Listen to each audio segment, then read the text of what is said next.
തളിത്താൽ കുതിരണ്ടോ അള്ളി അണൈത്തിട യാരുമില്ലാമലേ അഴുത് അഴുത് ഉയിർ കരിന്തോ അള്ളി അണൈത്തിട യാരുമില്ലാമലേ അഴുത് അഴുത് ഉയിർ കരിന്തോ വെള്ളി മുளைக்கவோ விடுதலை பூக்கவோ வியந்த விழியத்தில் எரிந்தோ வெள்ளி முளைக்கவோ விடுதலை பூக்கவோ வியந்த விழியத்தில் எரிந்தோ வியந்ததினார் கொன்றார் குமுறி கூறி ஊடல் புரண்டோ அள்ளி அணைத்திட யாருமில்லாமலே அழுது அழுது உயிர் கரிந்தோ அள்ளி அணைத்திட யாருமில்லாமலே அழுது அழுது உயிர் கரிந்தோ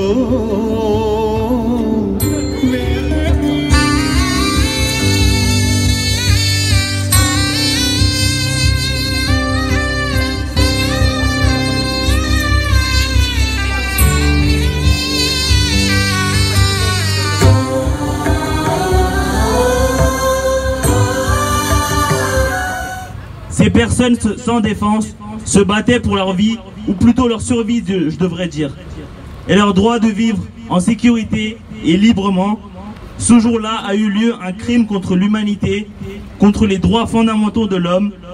Bien que cet événement nous attriste et nous rappelle la souffrance des martyrs, il est de notre devoir de commémorer la mort de ces personnes, de se rappeler que tels massacres, de telles atrocités ont été commises sous le silence honteux de la communauté internationale. Par la suite, nous avons le représentant de l'association des jeunes Tamouls, M. Gautam. Bonjour. Si vous et moi sommes là aujourd'hui, c'est pour commémorer le massacre de Moulay Vaikal qui a eu lieu 12 ans auparavant à l'encontre de nos frères et sœurs Tamouls massacrés par l'armée sri-lankaise. Moulay Vaikal, c'est plus de 70 000 personnes massacrées et 146 679 personnes toujours portées disparues. 12 ans se sont écoulés, 12 ans qu'aucune justice n'a été rendue. 12 ans d'impunité pour les criminels, c'est 12 ans de désespoir pour le peuple tamoul. En 2015, le gouvernement sri-lankais s'était engagé auprès du Conseil des droits de l'homme, avec la résolution 30/1, à réaliser une enquête avec la participation d'experts internationaux pour condamner les coupables responsables des massacres des Tamouls. Cependant, ce gouvernement n'a montré aucune avancée de la mise en place de ces engagements. Au contraire, les coupables de crimes de guerre ont été promus à des postes importants dans l'administration du gouvernement et vivent en toute impunité. Il est important de souligner que c'est le ministre de la Défense en 2009, accusé de crimes de guerre, qui est aujourd'hui le président de ce gouvernement. La situation ne s'améliore pas, elle se dégrade.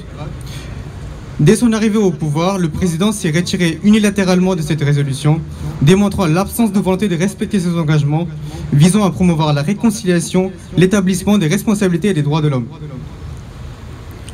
Cette attitude irrespectueuse envers le Conseil des droits de l'homme et envers la communauté internationale est un message clair. Le gouvernement est toujours déterminé à continuer sa politique d'oppression discriminatoire. Ces promesses rompues n'est pas une chose nouvelle pour les Tamouls. Depuis plus de 70 ans, ce gouvernement n'a jamais respecté ses engagements, car sa politique est enracinée par l'idéologie extrémiste bouddhiste, nommée le Mahavamsam, prenant l'appartenance de l'entièreté de l'île au peuple singalais bouddhiste. Nous demandons à la communauté internationale d'ouvrir les yeux et de voir cette réalité en face. Encore aujourd'hui, l'oppression envers le peuple tamoul se poursuit et s'accentue. La militarisation excessive, l'expropriation des terres, les tortures, les violences sexuelles et l'arrestation arbitraire sous la loi PTA sont autant de signaux qui doivent alerter l'opinion publique sur ce qui se passe actuellement sur nos terres.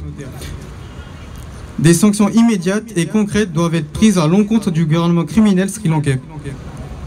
Après le mémorial de Moulay Baïkal de l'université de Jaffna qui a été détruit en janvier, c'est aujourd'hui le mémorial commémoratif situé à Moulay Baïkal qui a été détruit. Les points d'entrée sont bloqués par l'armée sri-lankaise. Les organisateurs subissent des tentatives d'intimidation par cette même armée.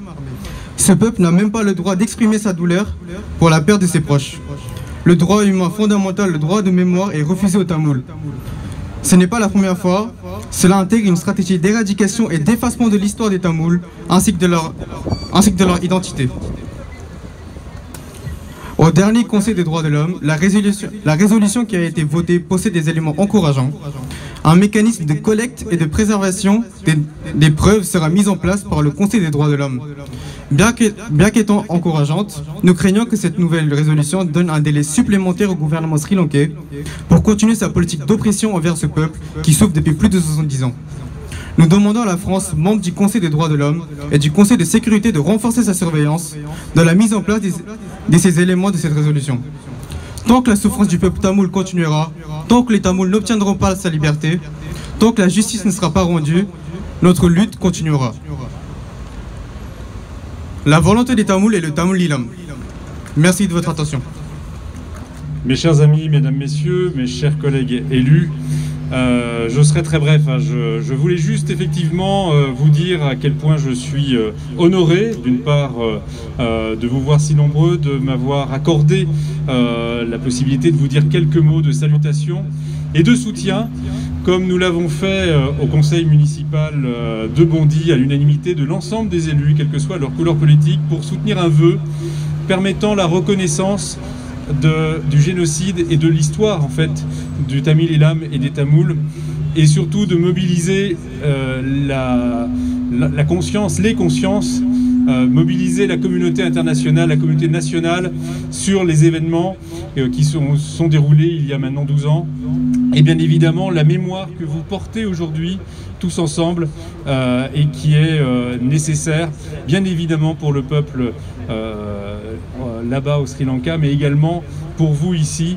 et vous trouverez toujours les élus de Bondy à vos côtés, et ce message, je souhaitais effectivement le partager avec vous aujourd'hui. Donc merci beaucoup de l'invitation, merci à vous, et vous nous trouverez toujours à vos côtés dans le combat de reconnaissance qui est le vôtre. Merci. La France comprend plus de 250 000 Tamouls de l'Elam qui contribuent activement au fonctionnement de la société française depuis plus de 45 ans. Nous sommes très fiers d'être citoyens de ce pays qui nous a ouvert les bras quand nous en avons eu besoin. Notre présence aujourd'hui à la place de la Bastille n'est pas anodine. Le caractère symbolique de cette place est connu de tous. Sur cette place, qui porte le nom si symbolique renvoyant à la Révolution française, révolution qui a permis au peuple français de se soulever contre le pouvoir et de s'affirmer, je souhaite revenir sur le massacre que les miens ont dû faire face. Nous, Tamouls de l'Elam, nous avons été déracinés de notre patrie, le Tamoul de l'Elam, qui reste encore aujourd'hui occupé.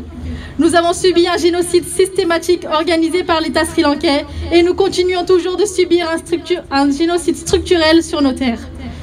Les gouvernements successifs du Sri Lanka, dominés par la majorité ethnique singalaise, ont continuellement refusé l'égalité des droits à la nation tamoule. Une colonisation singalaise de la patrie tamoule est menée avec l'intention d'éliminer l'existence même de notre peuple en tant que nation qui a le droit à l'autodétermination. La lutte des Tamouls pour la liberté a d'abord pris la forme d'une lutte politique pacifique, non violente, pendant laquelle des tentatives de négociation ont eu lieu. Cependant, l'État singalais a rejeté unilatéralement tous les pactes et accords, s'opposant ainsi à l'idée de partager le pouvoir de l'État avec les Tamouls. En ce qui concerne la démocratie et les droits du peuple, notions qui nous sont si chères en tant que citoyens français, l'opinion du peuple tamoul est systématiquement négligée. C'est par exemple le cas en 1972, lorsque la constitution du Sri Lanka a été promulguée sans prendre en compte l'opinion du peuple tamoul.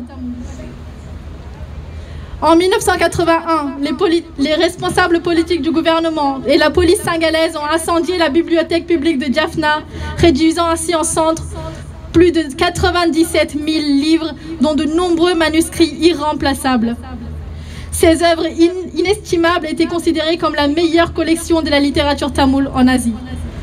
Cette destruction délibérée de notre patrimoine n'était rien de moins qu'un acte de génocide structurel.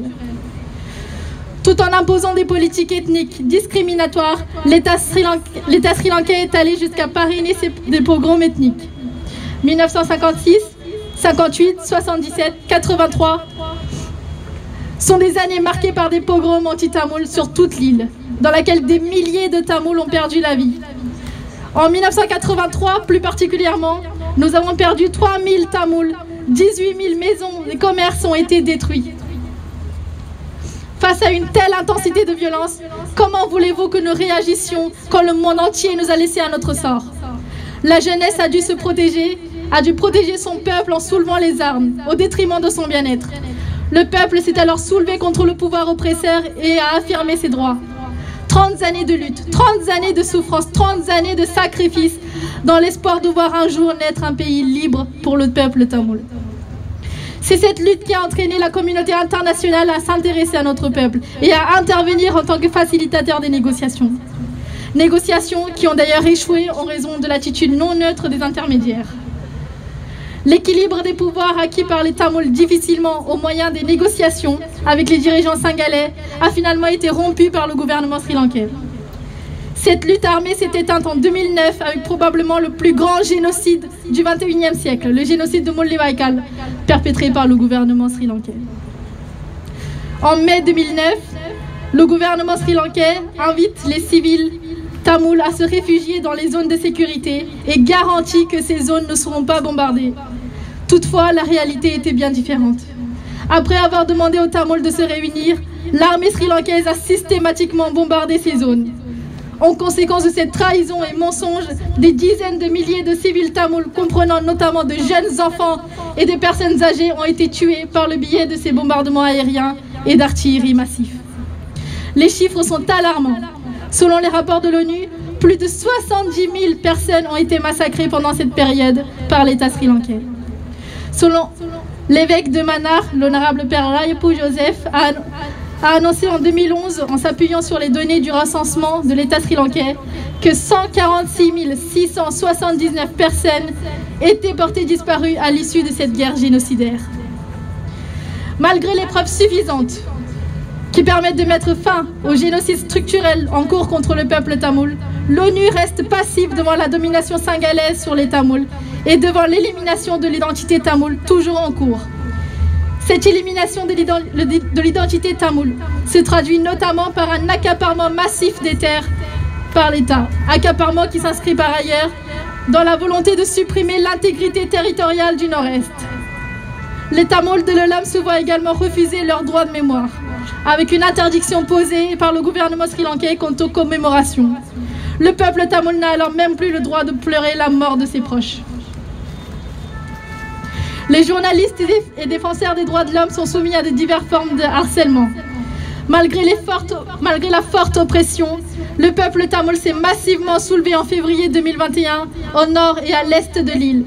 Ce rassemblement inédit est connu sous le nom de Mouvement P2P et a réuni plus de 50 000 personnes. Les intérêts géopolitiques des puissances mondiales et régionales vis-à-vis de l'île, qui est stratégiquement située dans l'océan Indien, influencent le discours des droits de l'homme. Malgré les demandes répétées du peuple tamoul, les enquêtes et les rapports de l'ONU ont écarté la mise en place d'une enquête sur le génocide. L'ONU cherche à égaliser l'État sri-lankais et les mouvements de libération du peuple tamoul, tout en refusant de prendre en considération le génocide prolongé soutenu par l'État et vieux de 7 décennies, qui représente l'ultime crime contre l'humanité. Jusqu'à présent, seule une enquête menée par le tribunal permanent des peuples à Brême en décembre 2013 a déterminé que l'État sri-lankais était coupable de génocide. L'Assemblée législative du Tamil Nadu en Inde a également appelé à des enquêtes internationales sur le génocide, exhortant l'ONU à organiser un référendum sur la question de l'État indépendant de Tamil Nadu. Le Parlement canadien a adopté à l'unanimité une résolution en juin 2019 visant à ouvrir une enquête internationale indépendante sur les allégations de génocide contre les Tamouls commis au Sri Lanka, y compris dans la dernière phase du conflit armé. D'ailleurs, l'Assemblée législative d'Ontario au Canada a adopté à l'unanimité il y a 2 semaines le projet de loi Tamil Genocide Education Week. Cette loi désigne la semaine du 11 au 18 mai comme étant dédiée à la sensibilisation autour du génocide tamoul dans les écoles et auprès des citoyens. Des résolutions et vœux ont été adoptés par les municipalités françaises comme celles de Choisy-le-Roi, Bobigny, La Courneuve, Drancy ou encore Bondy. Malgré cela, la détresse des Tamouls s'aggrave d'année en année en raison de la forte militarisation et du déplacement stratégique du peuple sénégalais sur nos terres. Nous exigeons des actions fermes et urgentes de la communauté internationale pour arrêter le gouvernement génocidaire sri-lankais. Nous exigeons le renvoi du Sri Lanka devant la Cour pénale internationale pour condamner les responsables du génocide. Nous demandons l'interdiction des déplacements et le gel des avoirs des criminels de guerre sri-lankais et les membres de leur famille immédiate. Nous demandons des sanctions économiques à l'encontre du Sri Lanka et la mise en place immédiate d'un mécanisme international impartial et indépendant sur les actes de génocide et sur les violations des droits de l'homme. Nous exigeons une nouvelle résolution qui impose l'arrêt du génocide en cours à l'encontre des Tamouls. Et enfin, je souhaite clôturer mes propos avec ce dernier point. Nous exigeons un référendum international afin de garantir le droit des Tamouls à l'autodétermination. Merci. Tout d'abord, je remercie ce peuple tamoul qui, tant d'années, a vécu cette souffrance, cette barbarie séculaire, et que tous les pays du monde qui aspirent à la démocratie ne devraient pas laisser passer cette chose. Je suis élu à la mairie de Noisy-le-Sec. Je m'occupe de la culture de la paix et de l'international. Je représente ici présent le maire de Noisy-le-Sec, Olivier Sarabérous, qui n'a pas pu vous tenir compagnie. Et au nom de la mairie de Noisy-le-Sec, au nom de la commune de Noisy-le-Sec, nous partageons cette souffrance, cette douleur. Et nous demandons à toute la communauté internationale d'agir le plus rapidement possible. Et nous agissons là où les libertés sont bafouées, donc là où les minorités sont assujetties à des persécutions, à l'inégalité, à tout ce qui peut entraver leur liberté. Et d'où nous voterons la majorité et l'opposition comprises en vœu pour dénoncer ce génocide lors du conseil municipal du jeudi 20 mai. Nous présenterons un vœu et pour demander au président de la République enfin d'ouvrir les yeux, enfin que ce génocide du peuple tamoul soit reconnu. Je vous remercie et nous prions pour vos martyrs. Merci. Bonjour à vous toutes et vous tous. Je vais parler ici au nom des députés du groupe d'études sur le peuple tamoul de l'Assemblée nationale, avec à mes côtés Stéphane Peu, député de Saint-Denis et de Pierrefitte. Nous avons adressé, plusieurs députés, toutes tendances confondues, une lettre au ministre des Affaires étrangères il y a quelques jours pour lui dire qu'il fallait que la France se réveille par rapport à la situation du peuple tamoul. Nous commémorons aujourd'hui, en ce mois de mai, les crimes de guerre qui ont frappé le peuple tamoul. Et j'ai une pensée pour toutes les familles touchées par ces crimes, pour toutes ces victimes, certaines qui sont encore dans des fosses communes. Mais j'ai aussi une pensée pour les Tamouls qui sont au Sri Lanka, à qui on prend les terres, à qui on nie les droits, à ces jeunes Tamouls qui ne peuvent faire leurs études comme ils auraient droit de le faire. Et puis j'ai une pensée pour vous tous et vous toutes qui vous battez au jour le jour, qui organisez la résistance pour que le peuple tamoul puisse vivre libre et égaux en droit au Sri Lanka. Il y a quelques semaines, la Commission des droits de l'homme de l'ONU a sorti une résolution qui met en cause la façon dont le gouvernement sri-lankais applique le processus de réconciliation. Cette résolution est très critique par rapport à l'attitude du gouvernement sri-lankais, dont on sait que la famille qui le compose appartient à une famille qui a été responsable des crimes de guerre. Cette résolution de la Commission des droits de l'homme de l'ONU la France l'a voté. On s'en est félicité. C'était bien que la France vote un tel test. Mais depuis, qu'a fait la France pour que ce test s'applique? Qu'a fait la France pour qu'un véritable processus de réconciliation se mette en place? Qu'a fait la France pour que les terres soient restituées? C'est ce que nous demandons, nous les députés du groupe d'études sur le peuple tamoul à l'Assemblée nationale. Nous demandons au gouvernement de la France, nous demandons au président de la République de faire entendre la voix de la France pour qu'enfin le gouvernement Sri Lanka respecte les résolutions de l'ONU. Et nous serons de ce combat à vos côtés dans les jours et les semaines et les mois qui viennent. Liberté, droit pour le peuple tamoul. Et permettez-moi d'avoir une pensée aussi pour le peuple palestinien. Liberté pour tous les peuples, liberté d'avoir des terres, liberté de vivre pleinement leurs droits d'hommes et de femmes. Merci. Pour signer, pour commémorer ce génocide qui a eu lieu en 2009 au Sri Lanka, également pour que personne n'oublie cette atrocité qu'il a eu 12 ans auparavant. Nous le prédisions en 2009 ce qui allait se produire. Cependant, la communauté internationale est restée muette et nous ne voulons plus que cette situation se perpétue et se retrouve dans d'autres pays. Également, nous sommes solidaires avec ce qui se passe dans le monde, là où il y a encore des guerres, là où il y a encore des personnes qui sont tuées, là où il y a encore des enfants qui sont enlevés. Ainsi, je vous remercie à tous pour votre écoute et encore une fois, messieurs les élus, pour votre déplacement. Vous nous honorez par votre présence. Merci beaucoup.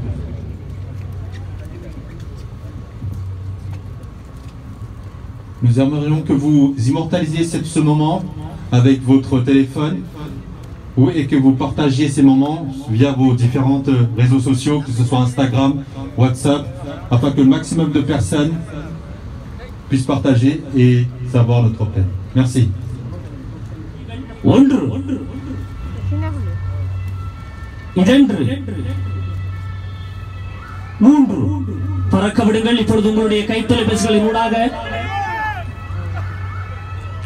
எங்களுடைய அழகான தமிழீழ தேசத்தில் இனிவரும் காலங்களிலே நாங்கள் எல்லோரும் ஒன்று கூடி எங்களுக்கான வாழ்வியலை வாழ வேண்டும் என்பதை சாட்சியமாக நாங்கள் இழந்த அந்த ஆத்மாக்களுக்கு உறுதி கூறுகின்ற வகையிலே அவர்கள் ஒரு வகையில் அகம் மலர்ந்து இந்த நிகழ்வை பார்த்து கொண்டிருப்பார்கள்.